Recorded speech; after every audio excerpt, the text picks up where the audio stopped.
About 2 years ago, I moved into my first real home. It was in a new housing estate on the edge of a quiet Australian town. Fresh concrete, wide streets, and barely any neighbors. I was one of the first to move in, which at the time felt kind of exciting. It was just me, my dog Jeb, and all the independence I could ever want. Most of the surrounding lots were still dirt patches, and aside from one house directly across the street that looked almost finished, the place was pretty empty. That house didn't even have a driveway yet, and I never saw any signs of life coming from it. No cars, no lights, nothing. Just a hollow shell across the road.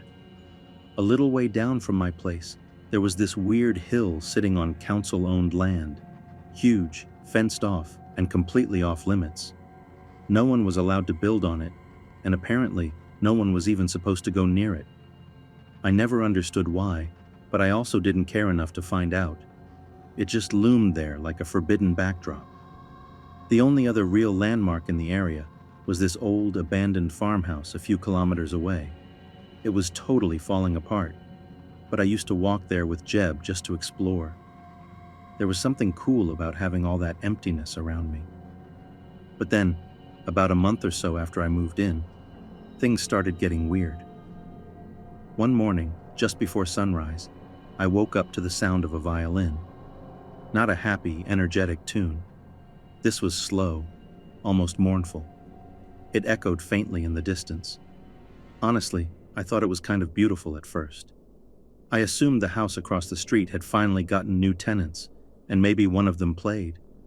But when I peeked out the window, it looked exactly the same. Empty.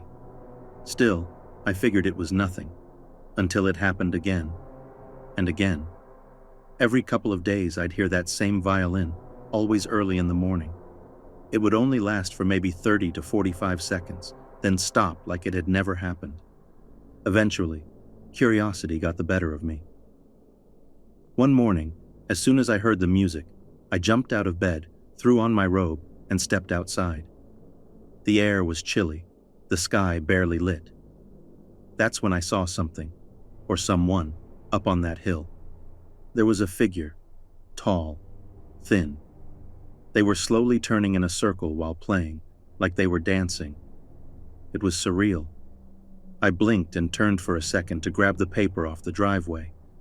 When I looked back, the music had stopped, and the figure was standing completely still, facing me. We just stood there, not moving, just staring at each other through the morning haze. I couldn't see any details. Just a silhouette. After about 30 seconds, I got spooked and went back inside. After that, little things started happening. I'd see footprints in the dirt on empty lots, ones I hadn't made. Tools would show up out of nowhere, like spades or rakes, just left lying around. I assumed they belonged to construction workers, though I never actually saw any. Then I started getting hang-up calls at work. No one on the other end. Just silence. I stopped walking out to the old farmhouse. The hill and the violin had shaken me up enough already, but it was that one night I'll never forget. It was late. I had my headphones on, gaming with the lights off like I usually did. I got up to grab a beer from the fridge, and as I turned back toward my desk, I noticed something out the small window by the fence. Two faint lights, like glowing dots, hovering just above the fence line. At first, I didn't think anything of it. I walked closer, staring at them, and only when I was nearly nose to glass did I realize those weren't lights. They were eyes, human eyes, wide open, unblinking. Someone was watching me, standing just on the other side of the fence. I completely froze. My body locked up, like every part of me had been unplugged. Then, like a switch flipped, I dropped to the floor and crawled behind the wall. My heart was pounding so loud I swear I could hear it through the floorboards. That's when the violin started playing, right outside the window. It was louder than I'd ever heard it, and the tune was different this time, angry, frantic. Notes were being missed, the strings were screeching. It was like whoever was playing was losing control. Jeb barked once from the backyard. Just once, but it was enough. The music stopped immediately. The silence that followed was almost worse. I didn't dare move. Then Jeb let out another bark, deep and low. That's when I heard footsteps. Someone was walking around the side of the house. I finally snapped out of it. My fear gave way to something else. Panic for my dog. I scrambled to the back door, unlocked it, and slid it open as quietly as I could. Jeb was standing there like a statue, locked onto something in the dark. I tried pulling him back in, but he wouldn't budge. That's when he let out a bark that was so deep, so aggressive, I nearly jumped. It was like a warning shot. And then, I heard the footsteps again, but this time, they weren't just walking. They were dancing. Whoever it was moved in a strange rhythm, like they were twirling slowly while stepping away from the house. It was wrong, like a horror movie playing out in real life. When the sounds finally faded, Jeb relaxed and walked back inside. I followed, locked every door, and spent the night under the blankets with him at my side. I didn't sleep at all. That was the last time I ever saw or heard the violin player. The next morning, I called in sick and contacted the police. They found a bunch of footprints near the side of my house, but nothing they could do with. No real leads. Just a tall figure seen once in the distance and some haunting music no one else had ever reported. The officers were kind, said they'd patrol the area for a few nights, but no one ever came forward. No one else heard the music. And that hill? Still off limits, still fenced up, still mysterious. Since then, people have moved into the neighborhood. The stories made the rounds, and now the hill's earned a nickname, Violin Hill. I've even heard parents use the story to scare their kids into behaving. I've tried searching for the tune online, hoping to find something that matched what I heard, but nothing ever came close. I think whoever played it must have made it up. That's the creepiest part to me. I still live in that same house, still game at night. Only difference is, the blinds are always closed now.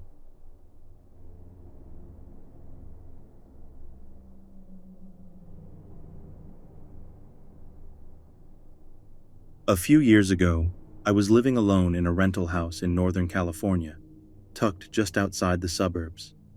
It was a quiet neighborhood, the kind of place that felt peaceful and private without being too remote. There weren't any streetlights, so at night it got really dark, especially if the sky was overcast. But honestly, I liked it. It made the place feel cozy, almost like I was living in a little cabin. One night in midwinter, I got home from work after a long shift and some unexpected overtime. It was pitch black outside, the clouds were thick, and the only thing lighting up my house was the glow from the porch light and my car's headlights. As I stepped out of the car, I caught the faint smell of cigarette smoke in the air. It was strange. I didn't smoke, and I'd never smelled it in the area before. But I didn't see anyone around, so I brushed it off and went inside. I was exhausted, so I took a quick shower and went to bed early, maybe around 7. I wasn't even fully asleep when I suddenly woke up, certain I'd heard a noise inside the house. Now, I wasn't immediately panicked. My friend sometimes stopped by after work to use the shower before heading to his night classes, and I had given him a spare key for that exact reason. But he always let me know beforehand. I reached for my phone on the nightstand to check if I missed a message. The screen lit up blindingly bright. This was back when phones didn't automatically adjust to darkness, and mine could light up a room like a flashlight. Through squinted eyes, I saw it was sometime after 9 p.m., but there were no new texts. Still half asleep, and not really alarmed yet, I called out my friend's name. That's when I heard it. Heavy footsteps, suddenly sprinting across the first floor of the house. In a flash, I was out of bed and diving into the closet. The upstairs layout was simple. 2 bedrooms on either side of the hallway, and a bathroom at the far end. As I yanked open the closet door, I heard whoever it was charging up the stairs. I climbed inside and reached up for the attic access hatch that was in the ceiling of the closet. I was barely pulling myself into the attic when the person ran past my bedroom door and into the bathroom. That moment of distraction was the only reason I got up there in time. I had just curled my legs up into the attic when the bedroom door slammed open. I was crouched just a couple feet from the hatch, heart racing, barely breathing. From that spot, I could only see down to the person's legs. They were wearing old jeans and dirty work boots. They checked the closet, but luckily didn't think to look up. A few seconds passed before they stepped back. Then came a loud crash and a shout of pure rage. The sound of it brought back some seriously bad memories. It reminded me way too much of the way my stepfather used to scream when he lost control, before he ended up in a mental institution. The guy stormed back down the stairs, flipping over furniture and tossing stuff around. I didn't dare move. I didn't even have my phone with me. It was still on the nightstand. I just sat there in the attic, counting. When I finally reached 1,000 in my head, I decided it might be safe. I carefully climbed back down into my room. My mattress had been flipped completely upside down, probably the crash I'd heard earlier. My phone was gone, but luckily I still had a landline by the bed. I called the police, then stayed put until I heard them announce themselves from downstairs. The place was a wreck. Chairs overturned, couch flipped, books and decorations scattered everywhere. In the kitchen, the cabinets had been emptied. Boxes and cans were all over the floor. But the weirdest part? The only thing missing was one kitchen knife. The cops did a full sweep of the property. The side door had been forced open, probably with a crowbar. Out by the fence line, they found cigarette butts, foil, and an empty pen tube. Stuff they said people used to smoke meth. Which meant whoever broke in had likely been watching my house for a while. That cigarette smell I'd noticed earlier? He was probably standing just outside the fence when I pulled into the driveway. They told me to stay with a friend or relative and get the door repaired immediately. I decided not to sleep at all that night. I barricaded the broken door with a bookshelf and just stayed up cleaning. Every so often, I'd shine a flashlight out at the yard, but I never saw anything. The next day, I got the door fixed and installed motion lights along the sides and back of the house. I also ran a phone line up to the attic, so I'd never be without a way to call for help again. Nothing else ever happened after that night. I stayed in that house for another 3 years without incident. But one thing did change. I started practicing. I'd run drills on how fast I could get out of bed, into the closet, and up into the attic. Even when I moved into a new place, I kept the routine going. My new closet has a crawl space instead of an attic, but the idea is the same. I try not to think too hard about what would have happened if I hadn't reacted as fast as I did, or if that guy hadn't decided to check the bathroom first.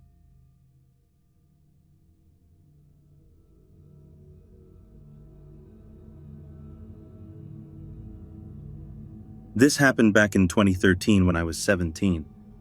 My family had just started looking at this new house near a river. Really nice spot, quiet, with a great view. The place was a 2-story home, kind of tucked away, and the guy who built it was still the owner. He met up with us while we were touring it, and at first glance, he came off like a totally normal, friendly older man, talked a lot with my parents, cracking jokes, just really upbeat. I was kinda just hanging back while they chatted, not really paying attention but glancing up every now and then. And then I caught something that seriously shook me. Mid-conversation, there was this brief pause where the man looked away from my parents. His face instantly changed. Like instantly. 1 second he's laughing, and the next he had this look of pure hate and malice. The scowl on his face wasn't just angry.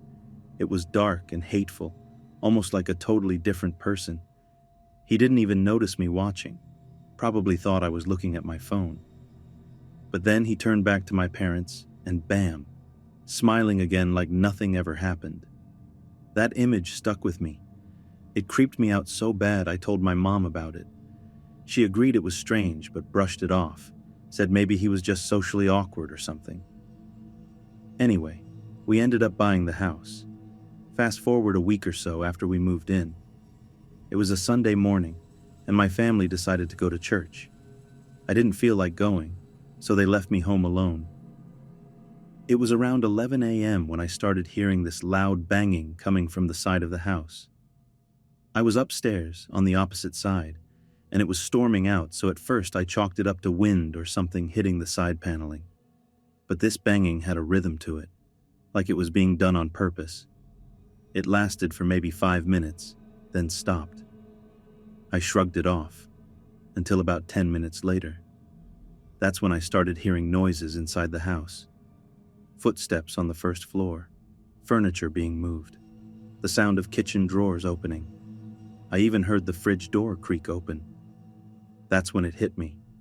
Someone was in the house. My heart dropped. I immediately locked my bedroom door, grabbed the metal baseball bat I kept nearby, and called 911. While I was talking to the dispatcher, I also texted my mom and told her someone had broken in. She was about 30 minutes away, but she immediately said she was heading home. The dispatcher told me officers were about 10 minutes out. Meanwhile, I could hear the person walking through the house like they knew the layout. Each step was getting closer to the stairs, and then I heard them coming up, step by step. It was like a horror movie, and I was the only one there. I was barely 5'2", maybe 100 pounds. I knew if this guy came in, the bat in my hand wouldn't do much. Then I heard him stop right outside my bedroom door. The handle jiggled, locked, and then nothing. He didn't say anything, didn't try to force it, just stood there, breathing.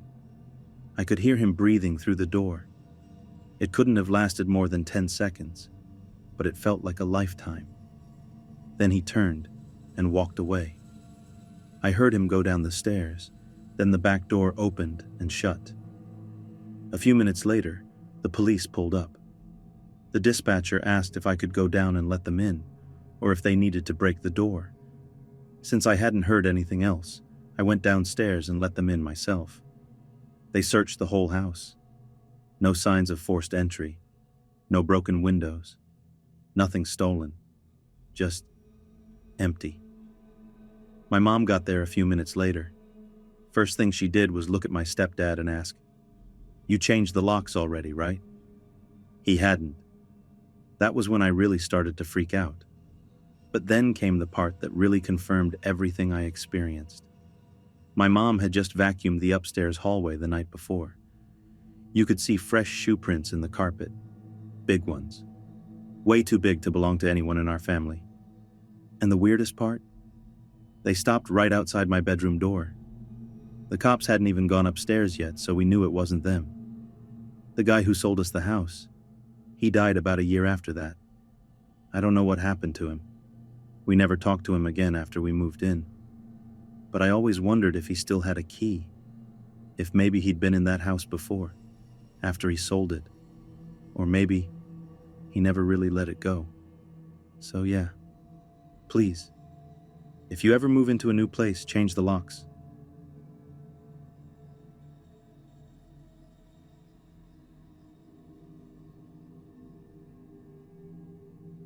This all started in 2019, right after I graduated with my master's degree. I had just moved to a small, kind of quiet rural town to start my PhD, and my dad and I decided it made more sense to buy a house rather than throw money at rent for the next few years. It was a cute place, not too far from a little dive bar that my dad ended up liking way more than I expected. He met a bunch of locals there and got along with everyone quickly. When they found out where I'd be living, they all told me the same thing. "You're gonna love it here. Your next-door neighbor is the nicest guy you'll ever meet." So naturally, I met him. And yeah, he seemed friendly enough. A little awkward maybe, but nothing that set off any red flags. We exchanged numbers, just in case, right? I mean, what's the worst that could happen? The very day my dad left town, I found out. He texted me while I was out, saying he'd left a gift on my porch. When I got home, I found a hand-painted feeding bowl for my cats in the mailbox. At first, I thought maybe he was just trying to be nice, until he started calling me cutie and sweetie in his texts. That's when I made it clear I wasn't interested in anything romantic. He backpedaled and said he just wanted to be friends, that friendship is all anyone really needs. But the texts kept coming. He'd invite me fishing, leave little gifts on the porch. I was polite, but I mostly ignored him. I didn't want to start a war with my next-door neighbor, but I also didn't want anything to do with him. One night, I got a message from the bar manager down the street. She told me, "Don't answer the door if your neighbor comes knocking." Apparently, he had shown up at the bar with a hatchet, talking about hearing voices and threatening to hurt someone if the voices didn't stop. The police were called, but they didn't arrest him. Just took the hatchet and let him go. The bar manager let me crash at her place that night. She told me the cops suspected he was on meth. From then on, I kept my distance even more. But things got weirder. One morning, I walked out to find a dead squirrel placed directly next to my car door. It had obviously been run over and moved there on purpose. When I came back later, the squirrel was gone. And wouldn't you know it? My neighbor texted me saying something like, "Someone or something put a dead squirrel by your car. Don't worry, I moved it for you." Yeah, real subtle. Then came the shotgun shell. I saw it sitting out on the bricks in his yard one day, and when I asked about it, he said it was a warning for anyone who dared walk between our houses. He would constantly message me the second I pulled into the driveway, always watching, always commenting. Around Halloween, he built a full-sized casket and placed it outside with the words, "Here lies the last son of a bitch who played mind games." November 2012. No idea what that even meant, but I knew it wasn't good. Eventually, I stopped responding to his texts completely. 2 weeks later, he chucked a 50-pound concrete flower pot at my front door. I called the police. They told me to file for a stalking no-contact order. Then, a few nights later, my TV screen lit up with a message that someone was trying to cast a video to it. It was him. I declined it. Twice. I filed another report. It was around this time that I had to leave town for a conference. While I was away, someone tried to break into my house. Thankfully, my security system stopped them. Then COVID hit, and I was stuck, alone in my house, next door to my stalker. He started texting me again. Told me he knew he made me uncomfortable, that he was sorry, but that he noticed my hair had gotten longer, and I looked beautiful. I took all of this to court, every creepy message, every attempt at manipulation, and laid it out in front of the judge. He didn't deny a thing. He actually agreed with everything I said and claimed he was trying to turn over a new leaf. The judge granted the protection order in March 2020. For a while, things quieted down, at least until he got back on drugs. That's when I found another shotgun shell in my flower bed, right after I started dating my boyfriend. I'm sure it was meant for him. So my boyfriend moved in, fast, but it was the right call. Then came New Year's 2021. I woke up to him screaming obscenities out his window, at my window, for 7 straight minutes. Threats, insults, slurs. He called me a harlot, said he'd blow up his house. I called the cops. They shrugged and told me it wasn't a violation of the order because he never said my name. "There's nothing illegal about yelling in your own house," they said. So I did what I had to, parked on the street instead of the driveway, kept the curtains drawn 24/7. I installed 5 security cameras and spent over $1,000 just trying to feel safe in my own home. And still, the harassment continued.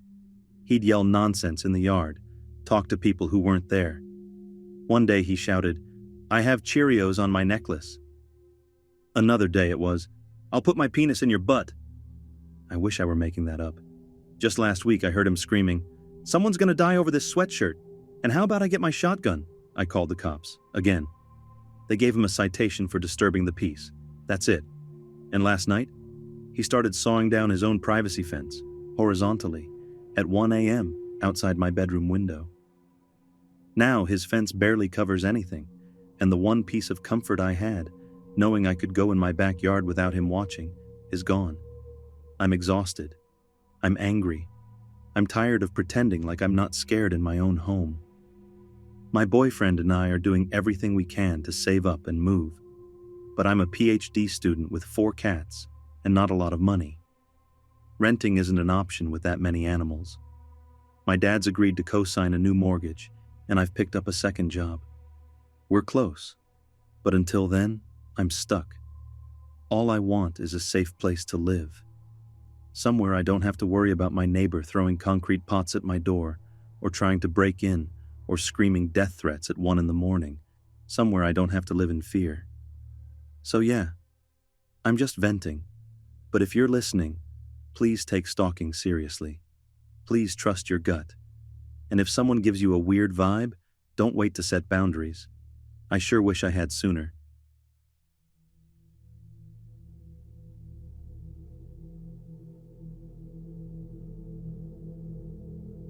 It happened when I was still just a kid, back when my family moved into this old 2-story house in late October. I remember it was one of those gray, windy mornings that cuts right through your jacket.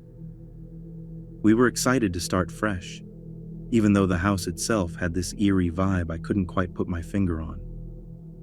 The front windows looked like cold, dark eyes watching us from the second floor. But I was a kid, and to me, a new house just meant adventure. While my parents were busy unpacking, I was doing what any curious kid would do, snooping around. Every room, every closet, every little corner of that creaky old place felt like it could be hiding something cool or forgotten. I didn't find any pirate treasure or secret passageways like I hoped, but I did come across something in the basement I'll never forget. The basement was cold and smelled like damp wood and dust. It was dimly lit, and right away I noticed this random metal hook just dangling from the ceiling. At the time, I figured it was for storage or something. But what really caught my attention was the floor. It was made of the same creaky old boards as the rest of the house, only down there, they seemed even more worn and brittle. I walked around for a bit until, suddenly, one of the boards gave way under my foot. My leg plunged straight through and pain shot up like fire. I started screaming. My parents rushed down and my dad had to carefully pull me out. My leg was sore, but luckily not broken. But then something weird happened. As my dad helped me up, he glanced down into the hole and froze, like completely still. I'll never forget the way his face changed. He didn't say much, just told my mom to take me upstairs right away. No explanation. I was halfway up the steps when I glanced back and saw my dad staring up at the hook, then back down into the hole. Something about it just didn't sit right with me. Later that evening, I heard him arguing on the phone with someone, probably the real estate agent. "You didn't tell me what happened here," he said. He sounded panicked, angry even. The very next day, a moving truck showed up. My parents packed everything up in record time. When I asked what was going on, they just told me to grab my things because we were going back to our old house. That was that. No explanations, no discussions. Just gone. Years later, when I was older and finally asked them about it, they hesitated. I could tell they'd been dreading the question. My dad sat me down and told me what he'd seen in the basement that day. Apparently, under the floor where I fell through, there was a stash of knives, machetes, and other horrific tools. But that wasn't even the worst part. Mixed in with all that were small human remains, fingers, a severed eye, things no one should ever have to find. After I'd gone to bed that night, they called the police. Investigators came and discovered even more body parts hidden beneath the floorboards, legs, arms, even a human head. That house used to belong to a man with a deeply disturbed mind. He had been kidnapping people and torturing them in that very basement, hanging them from that hook in the ceiling. The room was practically soundproof, so no one heard the screams. And this man, according to the reports, was skilled in keeping his victims alive as long as possible, carving them up slowly, taking pleasure in their pain. They said he kept body parts as twisted trophies under the floorboards. Hearing all of that made my stomach turn. I'd been walking around in the very place where people were brutalized, completely unaware. I thought I was hunting for forgotten toys or trinkets, not someone's nightmare. To this day, I can't get the images out of my head. I still see the hook, Still hear imagined screams in the dark. Even though I was too young to understand it then, I know now exactly what I stumbled into.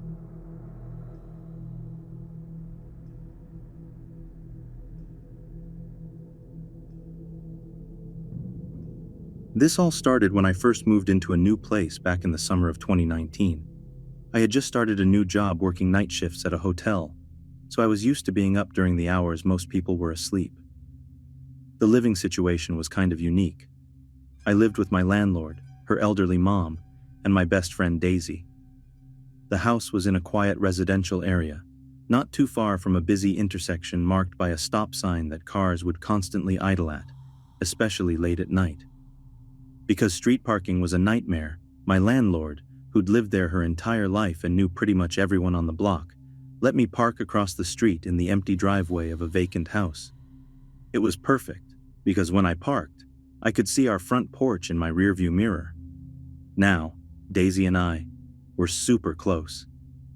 We met in college and pretty much did everything together. That summer, we had this little routine where we'd go out late at night, grab some greasy fast food, and drive along the coast with the windows down and the music blasting. Just something to unwind from life, you know? One Thursday night around 1:45 in the morning, we'd just gotten back from one of our drives. We were parked in that vacant driveway, finishing our food and letting the last few songs play out. I remember my windows were up by then, but we both heard the rumble of a big vehicle rolling up to the stop sign. I glanced in my rear view and, of course, it was one of those creepy, beat-up white vans. I joked, "Hey Daisy, look at that sketchy white van," like I was narrating the beginning of a horror movie. Except, it kind of was. From the passenger seat of the van, this super thin guy leaned over and started snapping pictures of our house. 5, maybe 6 photos, with the flash on, like he wasn't even trying to hide it. Daisy and I just froze. We didn't say anything. We just stared at each other, both of us fully understanding that something was seriously off. The van took off down the street almost immediately after. The next morning, we told our landlord everything. I expected her to be shocked, maybe even worried. Instead, she just kind of brushed it off, said this wasn't the first time a tenant had complained about a van hanging around. But anyone taking pictures of your house at almost 2 a.m. isn't doing it for innocent reasons. That much was obvious. Time passed, and then the news about COVID started making waves. As the virus spread and lockdowns became a thing, something strange happened. The van stopped showing up. I'd been keeping an eye on it after that night, and I even managed to catch most of the license plate after seeing it a few more times. It always showed up between 1 and 1:30 a.m., always from the same direction. The van would stop at the sign for an unusually long time, then suddenly peel out like it was fleeing something that wasn't there. Then, just like that, it stopped. Right at the start of February 2020. No more drive-bys, no more photos, no flash, nothing. I figured maybe the person got sick, or maybe the pandemic threw off their whole routine. Whatever the reason, I was just relieved. Eventually, I let it go. I stopped staying up to monitor that corner of the street, stopped obsessing over the license plate, stopped documenting every sighting. But even now, if I hear a loud diesel engine pass by at night, my heart rate spikes. I still tense up, wondering if that van is coming back. I've thought about digging back into it, maybe even following up with the police when the shelter-in-place orders are lifted, just to be sure he's really gone, because something about it never sat right.